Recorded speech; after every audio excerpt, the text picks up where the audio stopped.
Voilà. Bonjour, bonsoir, Bandekunion, surtout, il y a RDC Monde. Oui, madame, on a émission Nabino. Merci de s'abonner, de partager, de liker et puis de commenter parce que tous alara awa pour na couper Sabino ba actualité, couper Sabino ba makamnenge koleka na République démocratique du Congo. Et puis je salue aussi la présidente Mama Pauline Lumumba et puis na ba membre surtout il y a RDC Monde. La Pessimino Mbote, bi place Nyostu Bozali. Alors, Lelo, la nouvelle vient de tomber, très chers abonnés. Balekonanga to vandi, nouvelle musu se kwa elibiso. Na kati ya nouvelle wana, de place wap nolbino, na ya to solo la, to parler, na bandekonanga ba kongomani. Parce que tant to solo la rende, tu comprendras réellement place ni nous allons na défaut, place ni nous allons na défauté. Incroyable. Fatu vient d'être surpris et ciblé. Complot et salama na Luanda. Tout le monde présence, il y a chef, il y a ONU. Beaucoup plus il y a ayaka awa na mboka na biso soki biso na Rwanda et ko simba vraiment penati. Donc c'est comme si ayaka pour plaider pour na Rwanda, ayaka pour plaider pour na makambo eza ko salama na est de la République. Et puis tant voyez à lobby to solo à propos ya mandat ya MONUSCO. Mandat ya MONUSCO. Alors que biso totaki de ba batterie en marche. Que non la MONUSCO coûte que coûte, il faut quitter le sol congolais. Mais comment est-ce que bato wana bakoki koya lisusu ba na koyesa biso que non te négocier to sur la propos ya mandat ya MONUSCO. C'est de là que nous avons compris que non plan O Joseph Kabila kende la ki na Belgique. Alongo Belgique ayo kende États-Unis d'Amérique. Et ça plan stratégique au bako bongisa pour déstabiliser la République démocratique du Congo. Et ça stratégie mobima bako sala. Une forme de stratégie pour coincer la République démocratique du Congo. Je vous dis. Alors, très cher Congolais, Fati vient d'être surpris ciblé. Nini o Fati et ça lié à Sutuka. Et puis dans la cible, il y a Batouana. Boyoka. Vital Kamerhe a bêti le sous eloko. Vital Kamerhe a bêti le sous eloko. Boyoka. Pour éviter l'impression d'avoir des armées. Le président de l'Assemblée nationale a appelé le gouvernement congolais à finaliser la loi sur la réserve armée en République démocratique du Congo. Les réservistes sont plus connus sous le nom de patriotes. Communément appelés Wazalendo, qui se donnent pour mission de faire face à l'agression rwandaise.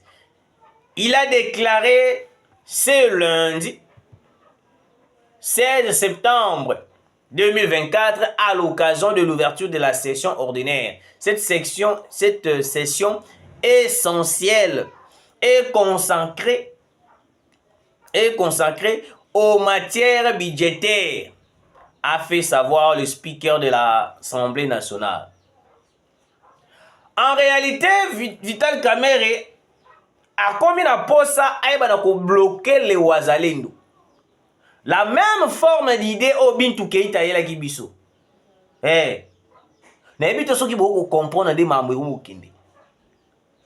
Bintou Keïta ayaki ana mboka na biso alobi kenote le Wazalendo bazaba milice, le Wazalendo tokoki ko travailler na bango te, il faut totika arma sala musala na ye. Bintou Keïta a combattu le Wazalendo na niveau moko ya kosakana te.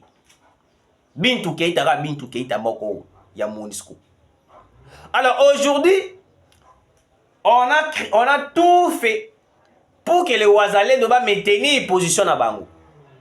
Alors aujourd'hui, une fois de plus, Vital Kamerhe revient à l'objet on a l'impression d'être tous en a déarmé dans Mboka.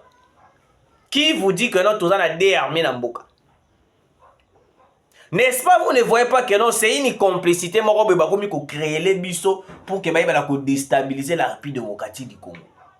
C'est comme si... Mais le président de la République a été surpris dans la déclaration de Vital Kamerhe. Non,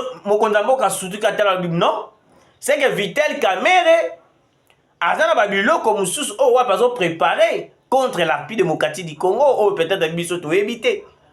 Oui, parce que grâce au Wazalendo, nous avons récupéré plusieurs entités, plusieurs localités occupées par les M23. Grâce au Wazalendo, nous avons délogé l'ennemi dans la place belée au Wapiye à Vandaki. Grâce au Wazalendo, nous avons récupéré l'espace belé et puis nous avons libéré la population congolaise de l'esclavagisme au Wapi. Rebelles, comme ça, esclaves. On les a récupérés.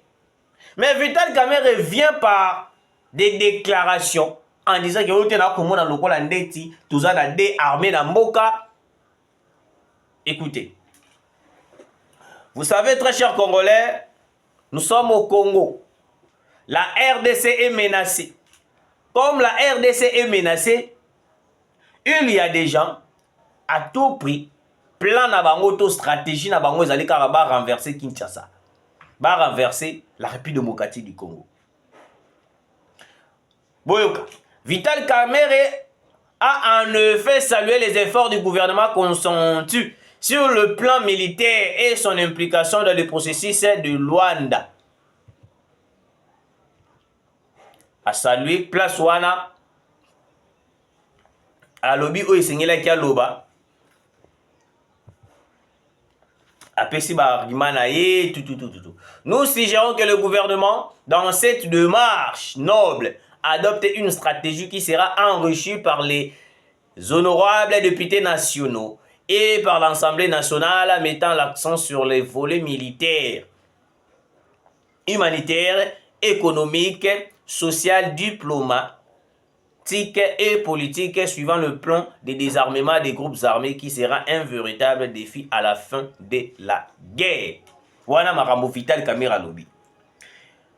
Vital Kamerhe lobby makambo ebele. Mwana tanga nyonso ezate. Na kati wana Vital Kamerhe aza ko insister.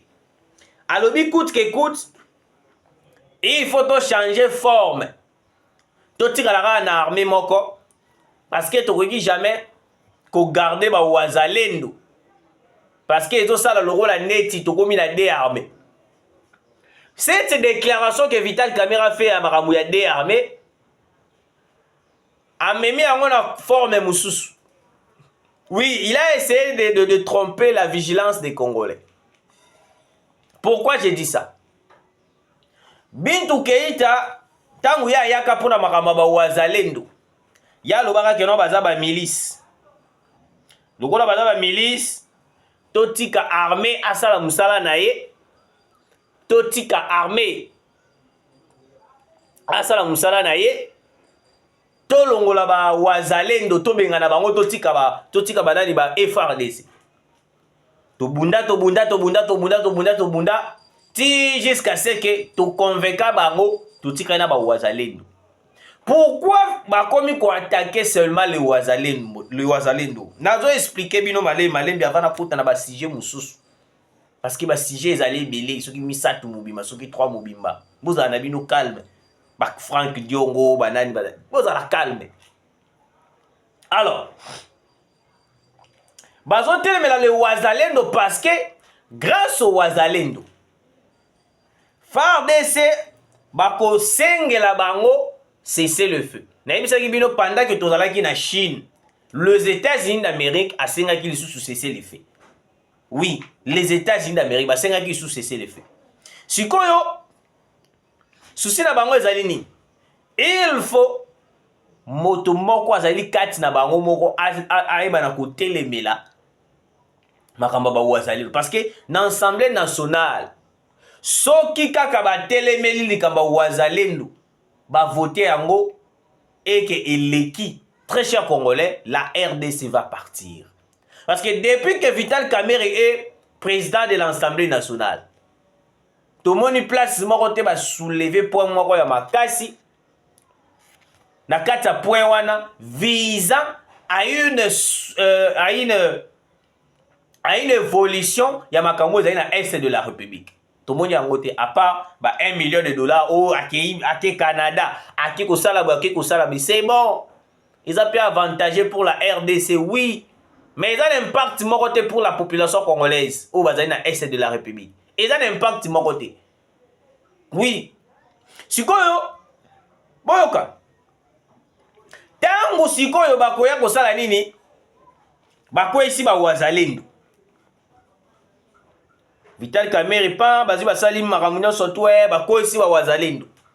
Tango bakokwesa ba wazalendo. Les États-Unis d'Amérique et puis l'Occident bakoluka basala nini? Basenga te tout pesa ba tout cela cesser le feu. Tango to kondima cesser le feu. Na kati ya cesser le feu wana l'armée FARDC. L'armée na biso a kozala l'incapacité ya ko attaquer ennemi parce que tozo respecter cesser le feu. Ceux qui va écarter ba wazalendo. Parce qu'on a minute wana d'après les informations sûres Paul Kagame va entrer en vigueur dans Makamutali, tout le parti est de la République, a Zoyango, a annexé Yango directement et côté en Rwanda. Vous comprenez une stratégie qui les Américains, l'Occident, veulent à tout prix utiliser Vital Kamerhe comme appât. Yende aïba ko facilité ba on a 4 plan stratégique na bango bazo sala. Yango moni tobeta ka 7 ya mokonza mboka Vital Kamerhe a sérieux té. Vital Kamerhe n'est pas sérieux. Il n'est pas sérieux.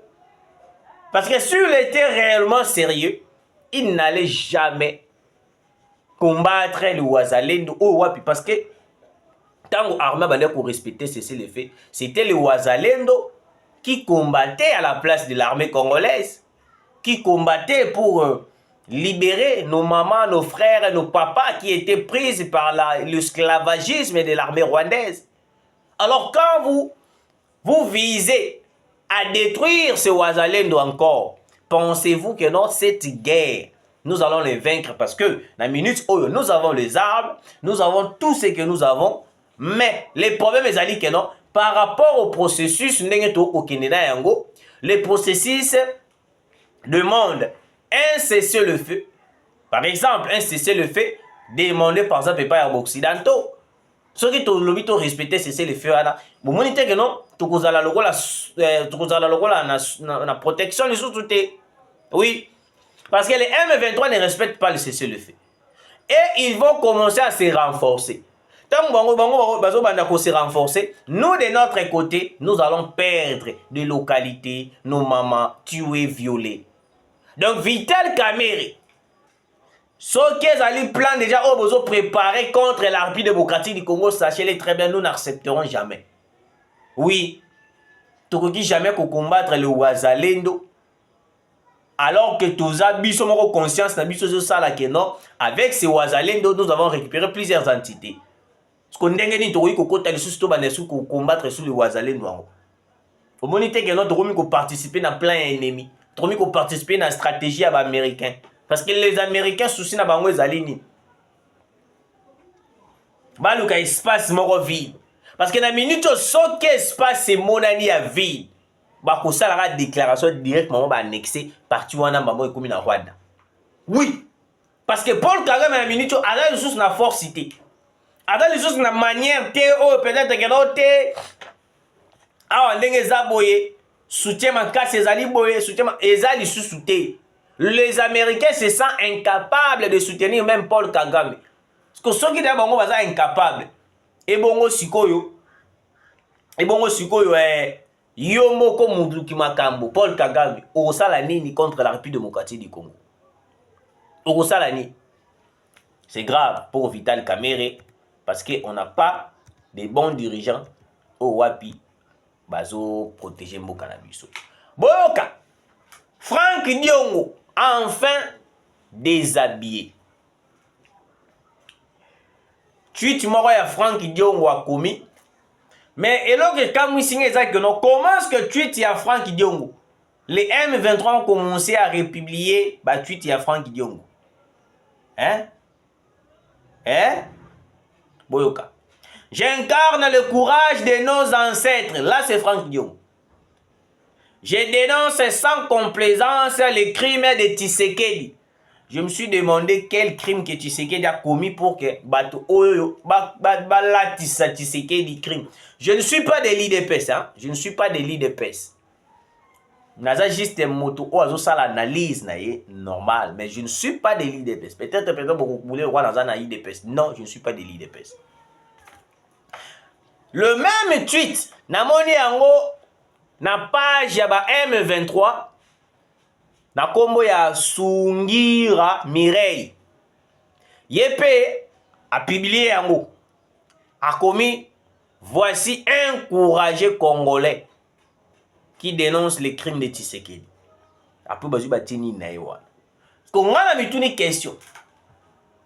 Pourquoi est-ce que des opposants aujourd'hui, des opposants congolais, ceux qui va moni poste ezo mona na te, poste ezo ya te, ils rejoignent directement les M23 à FC à Corneille Nanga. Et puis d'après les informations, il paraît que j'utilise les conditionnels, que Franck Diongo, il va se rendre na Kenya. Parce que boyebi que non na Kenya kuna ndezali place au wapi mama kamunios tu ya mabe ezo sala na minicho. Les Kenya nde place au wapi to ko tirer les sons ya makamunios tu ko sala na RDC. Parce que William Ruto, il est déjà abîmé sa face depuis Kala. Alors qui s'abîme sincèrement que non, il est avec l'ennemi. Oui, il est avec l'ennemi. Chose grave, ça dit sous que non. On a fait une émission, Yelingai, Natanga Kiango, actualité Ango, Natanga Kiango, Yelinga. Je vais parler de ça à la fin de l'émission, presque à la fin de l'émission. Alors, très chers Congolais, Franck Diongo, d'après les informations, il va se rendre à Kenya. Et puis, chose grave, c'est que non, il y a des appels téléphoniques. Oh, déjà, ils ont les cas entre Franck Diongo et Corneille Nanga. Des appels téléphoniques, déjà, ils ont les cas déjà. C'est comme si les messieurs veulent rejoindre l'AFC de Corneille Nanga. Moi, je me demande, donc, Binono, surtout, Bondimi, bon, se rebeller contre tout un république, bon se rebeller contre ma famille Nabino, contre ma ndeko Nabino, contre ma camarade Nabino à cause de l'argent, à cause des postes. Parce que Corneille Nanga, il y a se rebeller parce que bakanga bakare minier naï. Parce que yo Franck Diongo, le col bané cause la poste moko, il y a ceux qui a premier ministre, ceux qui poste, ceux qui ministère moko quelconque. Le col a eu poste été, il s'est rebellé contre Tshisekedi. Vous voyez un peu ce genre de gens, ces genre de gens, oh wapi, tozo lukato travailler na bango, oh tozo benga bango ba patriotes congolais. Alors qu'ils ne sont pas des patriotes congolais. Pour na bango ba ko luka, ba incarner esprit, il y a médiocrité politique et puis ba rejoindre, ba effet ezali que non, ba rejoindre l'ennemi. Pourquoi? Parce que ba poste ezalité. Donc aujourd'hui, nous n'avons pas un politicien capable qui peut dire que non, j'ai travaillé sincèrement pour la nation congolaise. Donc, on va travailler beaucoup plus pour notre intérêt. Tous les opposants politiques, ils ont trouvé refuge à cause de poste, ils rejoignent toujours les M23. Je me pose des questions. Donc, c'est que Bino beaucoup rampia kate. C'est que Bino beaucoup rampia kate. Papa Chichi, Azala combien des années à combattre, il y a combat. Mais il n'a jamais, jamais rejoindre un ennemi. Jamais rejoindre un ennemi. Mais pourquoi seulement les opposants d'aujourd'hui, bazo kokampia kate. Donc bango so kampia kamuke ba rejoindre AFC. Pia kamuke ba rejoindre M23. Les Ouazalendo, dirigés par le général Dominique, sont à l'offensive contre les terroristes de l'armée rwandaise dans les cités de Mushababwe et Kassovu, dans les territoires de Rutshuru. Les Ouazalendo promettent de déloger les terroristes rwandais. Nathalie, ils ont l'information que Nathalie lobby na butu. Tant que na lala na monnaie formation. vu que j'étais tellement fatigué, nzoto bane ko déranger, santé za bien te, bino pe ba obo soutenir biso so boko edenga pe, sombata kisi, sombata mai, sombata nini ko sala vrai bien. Afrique du Sud exige le dialogue. Alobi, il faut au Kendeka pour dialoguer. Afrique du Sud.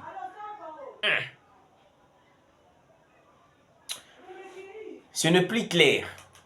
Bamakamba Est et Oyo, c'est comme si tous les pays africains basés contre la République démocratique du Congo. Comment est-ce que l'Afrique du Sud, un pays où tous ont pensé peut-être que non, il y a à cause d'un abisso, il n'y a pas venu pour ça, déclaration morale à la contre, na obisso tout qu'on pensait. Je ne sais pas si vous comprenez, n'engana pour réfléchir. Donc ça veut dire que non, aujourd'hui, on n'a pas un pays africain qui soutienne réellement les Congo avec sincérité. Tous les pays que vous voyez, au Balobi que notre tête doit soutenir la RDC. Bazo sala yango avec hypocrisie. Leur plan, ezali, yakoyeba na ko coincer Tshisekedi. Parce que le minerai congolais pose problème, je vous dis. C'est pour le minerai congolais, ça pose problème. Il y a une déclaration générale, Moko Awawa, général Tonani.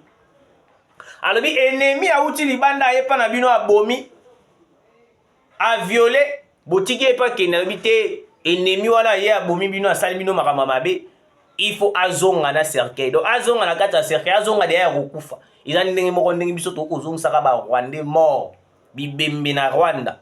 Chaque fois, on ne peut pas continuer à travailler avec ces gens-là. Alors que biso moko ba Congolais de père et de mère, très chers abonnés, vous étiez très nombreux en train de nous suivre. Merci Nabino Bao Bolanda Kabiso. Vous allez biso, vous partager, vous liker émission Nabiso et que ça Nabiso vraiment trop bien. Parce que tant que vous likez, vous partagez et que ça Nabiso vraiment trop kitoko. Alors très chers Congolais, nous devons s'imposer contre toute négociation au Wapi. L'Afrique du Sud a zoko meme la biso. Parce que tous les pays africains et belé bazali contre la République démocratique du Congo. Bango nyo surtout te bazana biso. Peut-être autre comme on a bazana sincère na biso zali même sous Burundi.